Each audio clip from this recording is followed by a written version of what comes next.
Hi மக்களே, எப்படி இருக்கீங்க? எல்லோரும் நல்லா இருக்கீங்களா? பாருங்கள், நம்ம ஏரியாவில் எல்லா பக்கத்து கருதும் விளைஞ்சிருச்சு. பாருங்கள், சுற்றி பாருங்கள், நம்மளுடைய வயக்காட்டுகளை எல்லாமே அறுவடைக்கு வந்துடுச்சு. இன்னும் ஒரு 1 வீக்கில் அறுவடை முடிஞ்சிடும். அறுவடைக்கு வண்டியும் வந்தாச்சு, ஹார்வெஸ்ட் வண்டி வந்தாச்சு. பாருங்கள், நம்மளுக்கு மட்டும் பச்சையாக இருக்குது. ஏன்டா ஒரு தண்ணி போகிறதுக்கு வந்து நம்ம பாய்ச்சுற மாதிரியே வரும். இது எப்படின்னா, நம்ம நடவு போட்டனால லேட் ஆகி போச்சு, வேறு ஒன்றும் இல்லை. மித்த எல்லாத்துக்குமே விளைஞ்சிருச்சு. இந்த வருஷ பாட்டுக்கு எல்லாத்துக்குமே நல்ல விளைச்சல். அதனால் எல்லா மக்களும் சந்தோஷத்தோடு பொங்கலை வச்சுட்டாங்க.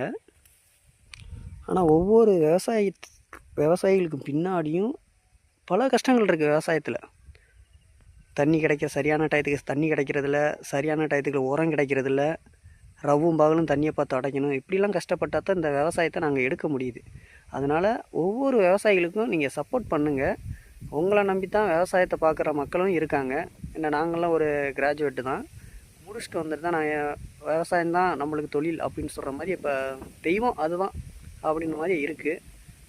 பாருங்கள் மக்களே.